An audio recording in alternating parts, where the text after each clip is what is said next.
Bonjour à tous, on vous retrouve pour une édition spéciale de ce Dealmakers Show. Nous n'allons pas parler que de transactions, nous n'allons pas parler que de M&A, nous allons parler du rapport des jeunes avec le private equity.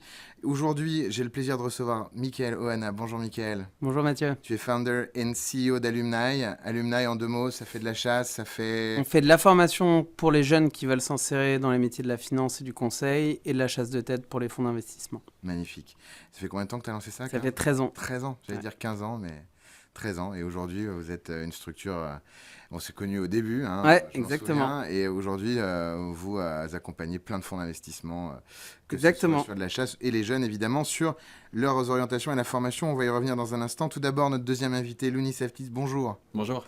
Chef de projet au sein de la JE de l'ESSEC, donc Junior ESSEC Conseil. Junior ESSEC Conseil, juste pour que nos téléspectateurs comprennent, c'est plus qu'une association étudiante, puisque on en parlait un peu en préparant cette émission, le chiffre d'affaires se situe pour l'association entre 2 et 3 millions d'euros. Vous accompagnez bon nombre de fonds d'investissement, de cabinets de conseil en strat pour faire des études de marché, des benchmarks, des questionnaires. Vous êtes vraiment une petite entreprise, quoi, finalement. Une petite entreprise et la première junior entreprise au monde. À la fois en termes d'ancienneté, parce que nous on a été créé du coup en 1967, donc ça fait 58 ans qu'on existe, et aussi comme tu le disais en termes de chiffre d'affaires. L'année dernière, en 2024, on a réalisé donc 3 millions d'euros de chiffre d'affaires avec des cabinets de conseil, des fonds d'investissement et des CAC 40 en France et à l'international. Magnifique. Donc en tout cas, on va parler d'un sujet très simple, c'est la perception des fonds d'investissement en France par les étudiants. Vous avez 601 étudiants qui ont participé à la 5e étude consécutive liée au classement des fonds de private equity par rapport à leur notoriété vis-à-vis de cette cible étudiante, que ce soit en école de commerce, en école d'ingé et je crois d'anciens stagiaires. C'est ça, ouais, c'est ça. Le scope. Vous leur avez posé les questions comment? C'est un questionnaire online? C'est du call? Ça s'est passé comment? Ouais, c'est ça. Alors, on a fait différentes méthodologies. Alors, la première méthodologie prioritaire, ce qu'on a fait, c'est qu'on a essayé de les joindre. On a eu beaucoup d'étudiants au téléphone plutôt. On a mené aussi beaucoup de call experts, donc avec d'anciens stagiaires. Donc ça passe par des échanges au téléphone. On a aussi fait du face-à-face. Donc on a déplacé des étudiants un peu partout dans les différents campus en France, des écoles visées, pour administrer des questionnaires directement en sortie d'école. Et globalement, c'était les principalement. On va revenir un petit peu sur les différentes GM et bullet points de vos grands apprentissages. Le premier, je regardais un peu le classement. Moi, je suis ravi de voir que dans le top 10, c'est pas du chauvinisme, mais dans le top 10, on a 6 Français. Ça, c'est pas mal. 6 Français, 4 internationaux. La première place est occupée par Blackstone. Alors, quand on dit première place, quand on dit classement, la méthodo, en 3 secondes, on a parlé de comment vous êtes allé récupérer l'information. Ouais. La méthodo, ça tourne autour de quoi? Qu'est-ce qui justifie ce classement? Quelles questions on pose? Et c'est par rapport à une notoriété sur quoi? L'envie d'y bosser, l'expérience qu'on y a faite. Qu'est-ce que vous jugez dans ce classement? Qu'est-ce que vous comparez? Ouais. Alors, il y a différents critères. Pour commencer, au niveau de la méthodologie, du coup, on a parlé des questionnaires qu'on a administrés. Donc, tu as une partie quantitative, où en fait, on a interrogé, nous, 601 étudiants. On va leur demander quelle est leur perception des fonds d'investissement. Donc, par perception, ce qu'on entend, c'est, tu vois, la notoriété, qu'est-ce qu'ils apprécient chez ces fonds d'investissement. Ensuite, on va mener des entretiens qualitatifs. Les entretiens qualitatifs avec d'anciens stagiaires, où là, on va essayer d'explorer leurs ressentis pendant le stage. Est-ce qu'ils ont été exposés à des deals intéressants? Est-ce qu'ils ont été bien accompagnés en termes de formation? Quels sont les hard skills qu'ils ont pu développer? Et donc, après cette étape-là, on a une dernière étape, c'est une recherche documentaire, où là, on va aller chercher la performance de ces fonds sur des critères tels que la RSE notamment. Donc ça, c'est les différentes méthodologies qui ont un poids particulier dans l'élaboration de la note finale. Pour te dire, la note finale, 71% de la note finale, c'est les questionnaires quantitatifs, c'est les 600 répondants. 21%, c'est les call experts avec les 156 anciens stagiaires qu'on a interrogés. Et ensuite, on finit avec 8% de recherche documentaire. Donc tu vois, on agence selon différents pourcentages, selon différentes variables qui vont plus ou moins pondérer l'importance de certaines réponses. Et à l'issue de ça, on obtient ce classement des 30 fonds d'investissement les plus connus par les étudiants. On a vraiment voulu faire un classement de notoriété, c'est-à-dire que ces fonds d'investissement sont connus et reconnus par les banquiers d'affaires, les consultants en stratégie, mais se posent souvent la question de savoir quelle est leur image au sein des écoles, auprès des étudiants. Est-ce qu'ils sont connus? Est-ce qu'ils sont attractifs pour les stagiaires, mais aussi pour les analystes? Et l'idée de ce ranking, c'est de comprendre quelle est la notoriété des fonds de private equity au sein des écoles, mais aussi de mesurer année après année l'évolution de l'intérêt de rejoindre le secteur du private equity. Et c'est hyper intéressant les résultats qu'on a eus cette année. Si je veux surtout pas te couper l'herbe sous le pied, mais je crois qu'effectivement, il y a une hausse forte de l'intérêt pour le PE cette année. Ouais, cette année, on observe que 41% des étudiants sondés se disent vraiment intéressés par le private equity. Il faut comprendre qu'on a identifié 601 répondants sur la crème de la crème des écoles en France. Les écoles d'ingénieurs, les écoles de commerce, mais aussi Dauphine et Sciences Po, qui aujourd'hui sont des target schools. Et donc, ce qu'on vient faire ici, c'est répondre à la question: est-ce que les jeunes veulent encore faire de la finance, qui est un peu une question qui revient très souvent. Et en ce qui concerne le private equity, la réponse est oui, et c'est plus que ça, c'est x2 par rapport aux chiffres qu'on avait mesurés en 2022. Donc on était à 19% en 2022, aujourd'hui on est à 41%, c'est spectaculaire. Comment ça s'explique ça, à votre avis ? Alors, on n'a pas d'éléments mesurés qui expliquent cette augmentation, mais je dirais que, il y a eu l'ouverture du recrutement des analystes. C'était quelque chose d'extrêmement rare il y a 10 ans, c'est devenu quelque chose de tout à fait commun aujourd'hui. Il y a plein de plateformes, plein de structures qui ont recruté des analystes en private equity, donc en sortie d'école. Et donc pour ce faire, tu as besoin d'être connu au sein des écoles. Deuxième élément, la multiplication de l'AUM et des stratégies.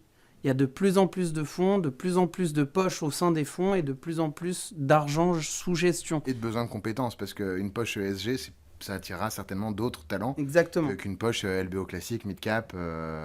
Et donc les fonds de private equity ont multiplié les actions au sein des écoles, sur les forums de recrutement, ont multiplié les offres de stage pour des étudiants en école de commerce et ont multiplié les recrutements d'analystes.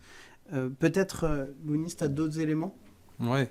Ce qui est intéressant, si vous voulez, si tu veux, dans la progression du critère « je suis vraiment intéressé » parmi les étudiants, c'est qu'il y a une vraie hausse, en tout cas entre l'année dernière et cette année, chez les ingénieurs. On a plus 9 points, on passe de 26% d'ingénieurs qui se disent très intéressés par le secteur du PE à 35% aujourd'hui.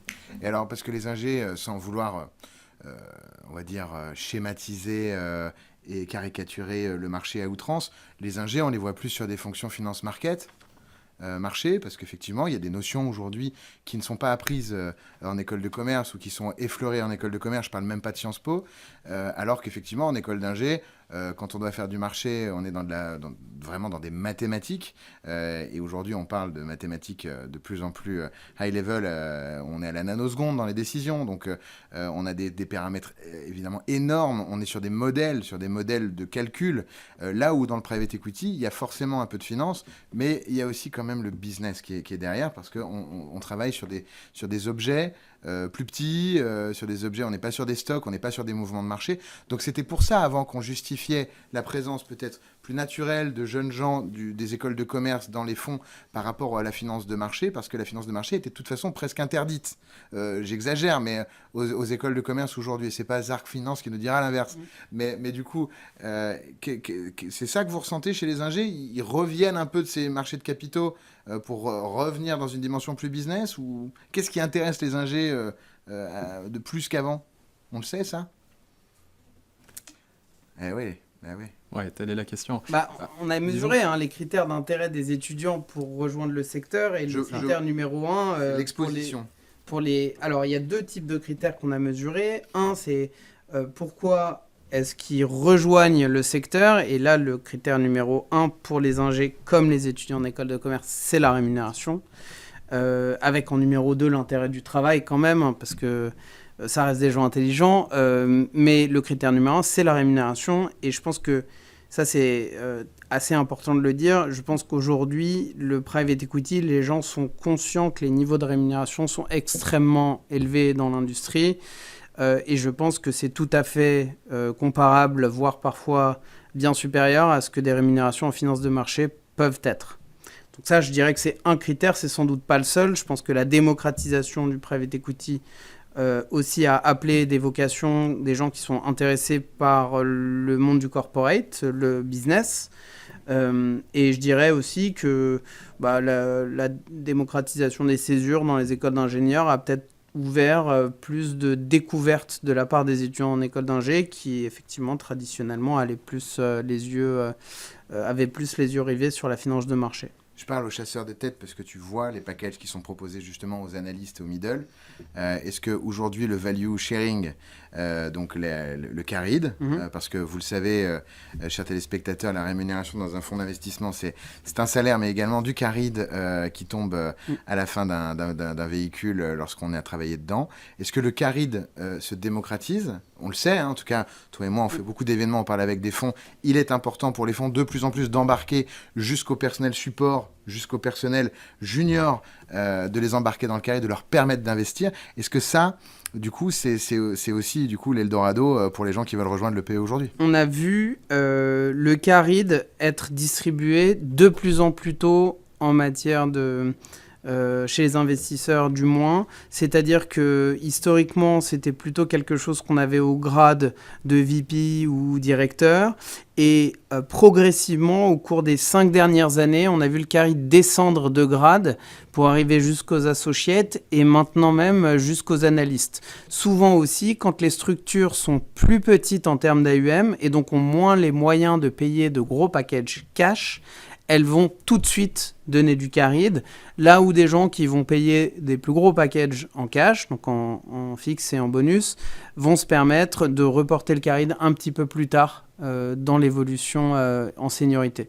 Je pense que ce qui est important, c'est de comprendre qu'aujourd'hui, si on rejoint un fonds d'investissement private equity en tant qu'analyste, il est quand même rare d'avoir du carried, mais si on rejoint une plus petite structure, on aura du carried tout de suite. Et pour comprendre le carried de manière très simple, c'est un incentive long terme sur la performance du fonds et c'est des cash flows qui arrivent entre 6 et 8 ans plus tard. Donc c'est pas de l'argent tout de suite. Or, un analyste, c'est quand même quelqu'un qui a besoin de se loger, qui a besoin d'acheter son premier appart après quelques années, et donc c'est quelqu'un qui est plus sensible au cash à court terme qu'au carried.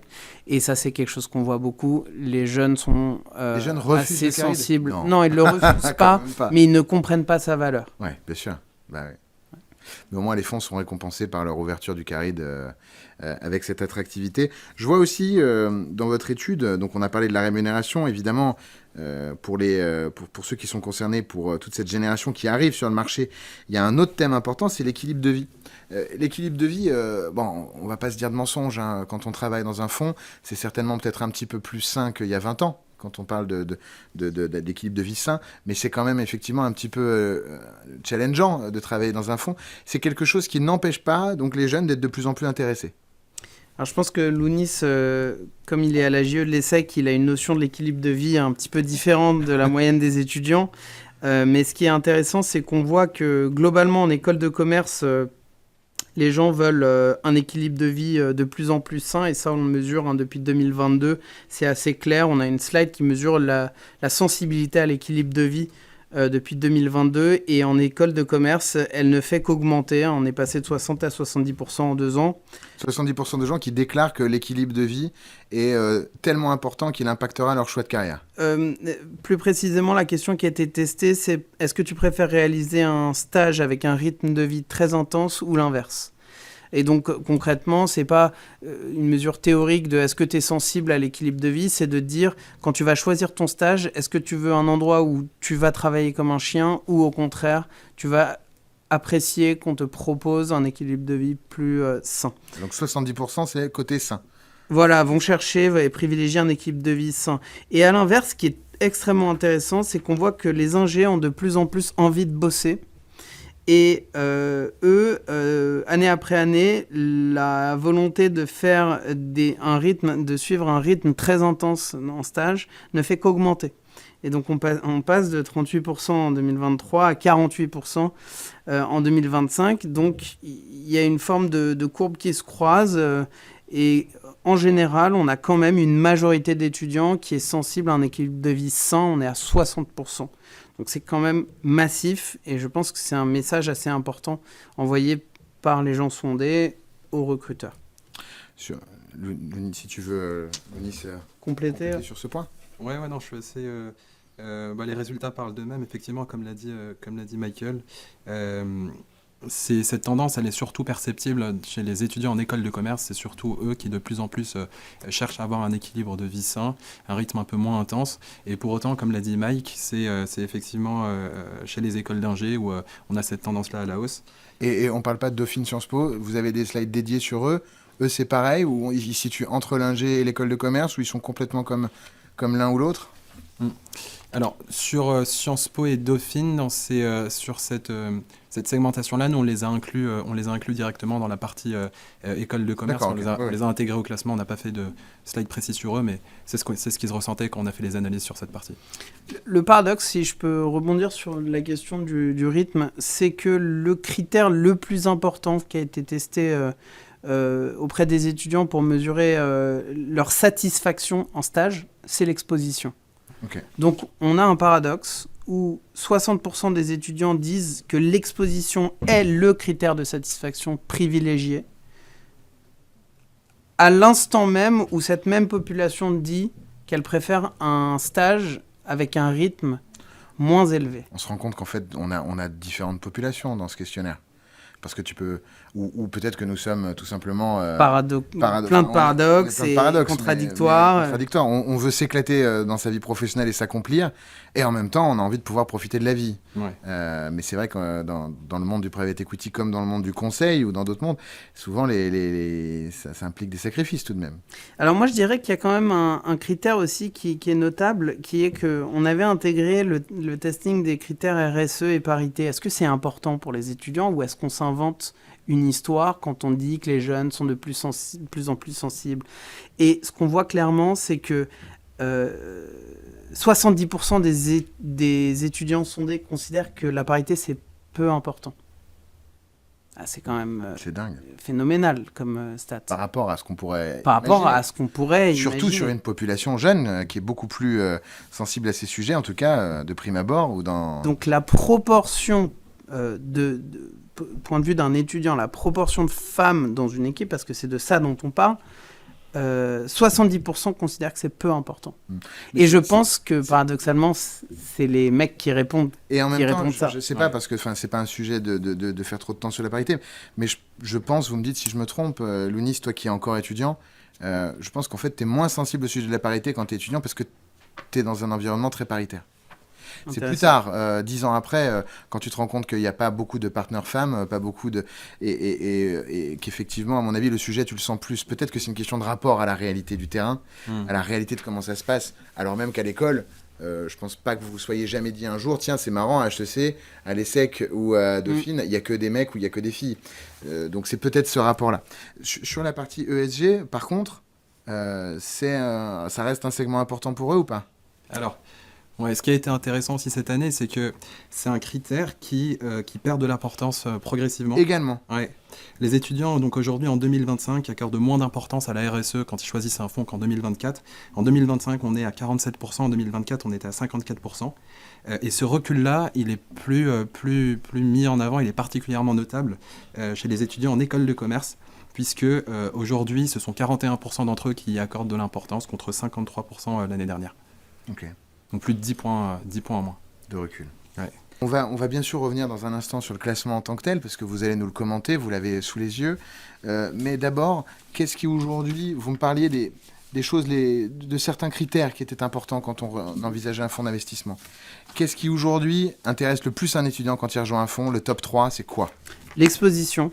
Donc un étudiant, il veut être exposé. Ça veut dire quoi? Ça veut dire il veut qu'on le prenne avec lui sur les calls, il veut qu'on l'amène en présentation management press, il veut qu'on lui montre le modèle, il veut être exposé. Il veut pas qu'on lui segmente un petit morceau du travail et qu'on lui donne ça dans un coin. Ça, c'est le critère numéro 1. Donc il va falloir que l'étudiant soit en capacité de pouvoir comparer les modes de management et organisationnel dans les différents fonds dans lesquels il ou elle veut aller.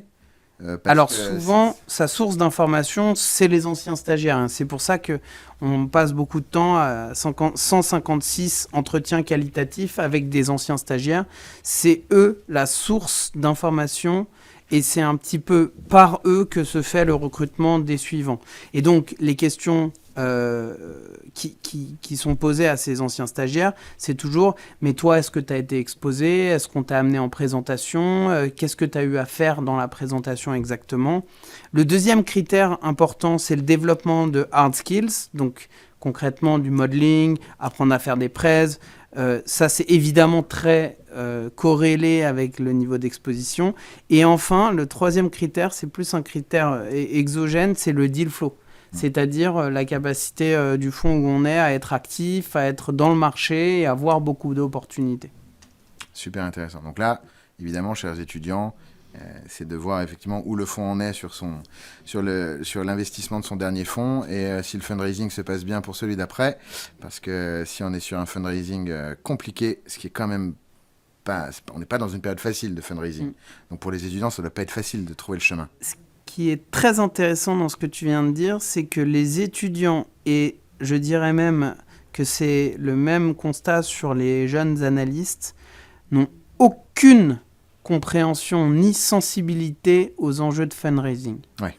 Ils ne posent pas les questions, ils ne savent même pas qu'elles existent, ces questions, et donc on va se retrouver avec, et c'est pour ça que c'est très important d'avoir un classement de notoriété, c'est que parfois la brand est tellement forte qu'elle masque des dysfonctionnements, des échecs, et je pense que ceux qui, à l'inverse, ont des succès et des réussites business de fundraising, de fonds, de la perf, devraient prendre conscience que la brand et la notoriété et la marque employeur sont très importants aussi. Et qu'il faut faire savoir qu'on est bon et qu'on n'a pas de difficultés et qu'on tourne bien. Là où ceux qui ont une marque très forte peuvent planquer leur cadavre derrière. Oui, merci en tout cas pour ce point. On est tout à fait raccord sur le sujet.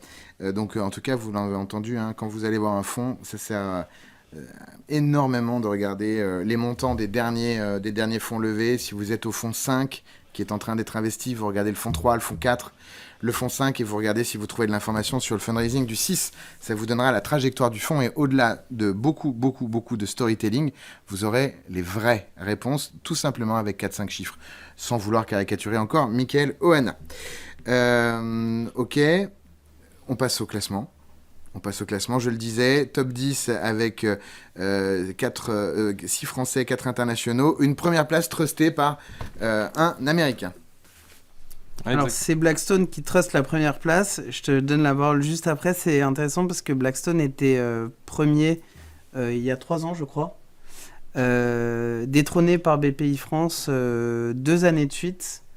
Et retrouve sa place cette année. Ce qui, je trouve, est intéressant parce que il y a eu toujours une fascination pour les acteurs américains et anglo-saxons plus largement. Notamment, on le voit à travers Goldman qui est dans le classement et CVC également dans le top 10. Et BPI, très, très présent sur les campus, avait réussi à choper cette première place. Et Blackstone reprend le trophée cette année. Ouais, c'est ça. Pour comparer, pour donner de la perspective par rapport au classement de l'an dernier, c'est Blackstone monte de plus de 2 places, prend 2 places dans le classement pour arriver en tête. Le top 3 n'a pas bougé. L'année dernière aussi, on était sur Blackstone, Ardian, BPI France. Juste l'ordre a changé. BPI France, comme l'a dit Michael, était en 1, Ardian en 2, n'a pas bougé, et Blackstone en 3. Ça a changé. Dans ce classement, on a aussi de grosses évolutions, de belles performances. Je pense notamment à Silver Lake, qui a pris plus de 13 places par rapport au classement de l'an dernier. Ça, on a essayé de le comprendre. Si tu veux, ce classement, c'est le résultat final de la perception des étudiants qui sont vraiment intéressés par le private equity, c'est-à-dire des étudiants qui sont investis et qui connaissent les principaux deals sur le marché. Et puis qui savent ce que c'est que Silver Lake, parce que c'est pas un petit fonds. C'est pas un petit fonds. Alors qu'en France, celui qui ne s'y est jamais intéressé va pas forcément savoir ce que c'est d'autre, si ce n'est que c'est de la côte ouest. Ouais, exactement. D'autant plus qu'on est sur un fonds qui a réalisé... donc je regardais, qui a pris le contrôle de l'entreprise qui produit des microprocesseurs filiales donc de Intel Altera. Ça a été un gros deal et c'est un des deals, on pense, qui a eu une certaine notoriété chez les étudiants qui ont répondu au classement. D'où le faire savoir. Ouais. D'où le faire savoir. On a des entrées dans le classement ? Des gens qui rentrent qui n'étaient pas là l'année dernière ? Exactement. Lesquels alors ? Ouais, exactement. Alors, On a d'Entresangles qui rentrent, d'Entresangles, bah oui. qui rentrent dans le classement. Je trouve que c'est intéressant parce que c'est aussi symptomatique d'un mouvement. Ce mouvement des familles qui ont structuré des équipes d'investissement direct, c'est vrai en private equity, c'est aussi vrai en venture, on le voit également. Et d'Entresangles l'a fait de manière hyper pro avec une équipe de chevronnés de private equity et rentre dans le classement directement à la 24e place. Et ça, c'est très fort. Je trouve aussi que c'est intéressant de voir Tétis qui prend 12 places. Pareil, hein, j'ai l'impression que les familles prennent toujours plus de place, en France en tout cas. Et je trouve ce mouvement intéressant. Moi, j'ai l'habitude de dire qu'à la fin, c'est toujours les familles qui gagnent, surtout en France. Et on ne se rend pas compte, mais en fait, derrière tous ces GP, il y a des LP. Et ces LP, c'est toujours les mêmes familles. Single Family Office voilà. ou des MFO pour ceux qui viennent dans des feeders ou plus, sur des plus petits tickets. Ok. Bon. Ce qui est intéressant quand même pour une remarque que j'ai beaucoup eue depuis qu'on a lancé ce classement, c'est je ne comprends pas pourquoi des ICA par exemple vont pas être mieux classés, parce que ICA est best in class en termes de performance, en termes de fundraising, en termes d'équipe, et c'est tout à fait vrai, mais là encore on est sur un classement de notoriété et beaucoup de la notoriété des classements se fait à travers les anciens stagiaires, donc BPI France, Ardian prennent énormément de stagiaires et donc en fait la notoriété augmente avec le nombre de stagiaires qu'on va recruter mécaniquement. Bah, sur 600 personnes ça se ressent, hein, 20-30 stagiaires par an, ou j'exagère mais bon déjà 5-10 stagiaires par an ça se ressent forcément. Il nous reste 30-40 secondes messieurs, un sujet super important dont on n'a pas parlé, on la trouve où cette étude ? Alors on la trouve sur le blog Alumni, vous tapez classement Alumni Junior et Sec sur Google et vous trouverez. Je terminerai quand même par un phénomène parce qu'on est dans le monde étudiant et je trouve que c'est très intéressant. Cette année, le conseil en strat, en termes d'appétit, est passé devant la finance. Ok. Et c'est quelque chose, je pense, à mettre en rapport avec la volonté d'avoir un rythme de vie plus sain. Le conseil en strat a énormément travaillé sur sa capacité à proposer un rythme de vie sain aux étudiants, notamment à travers des week-ends protégés, un soir par semaine où ils finissent à 20h et un vendredi où ils finissent à 18h. Et donc en fait, cette proposition de valeur en termes de lifestyle, elle est hyper attractive pour ce monde étudiant. Et comme tu le disais, avec un package qui est tout à fait, qui peut compete avec les fonds, même si tu n'as pas de caride, si le caride n'est pas valorisé à sa juste valeur, du coup, il n'y a pas photo en termes d'équilibre vie pro, vie perso. Merci à tous les deux, je vous remercie infiniment. On arrive au bout de cette émission, d'avoir bien voulu venir partager ces chiffres sur cette 5e étude de Junior ESSEC Conseil et d'Alumni sur la notoriété des fonds de private equity par rapport à plus de 600 étudiants de grandes écoles de commerce, d'ingénieurs et d'anciens stagiaires. Merci à tous les deux. On vous retrouve l'année prochaine pour la 6e édition. Vous viendrez nous parler des résultats, j'espère. Avec plaisir. Avec grand plaisir. Merci à tous les deux. On vous retrouve dans un instant pour la suite de nos programmes. Vous regardez Be Smart for Change.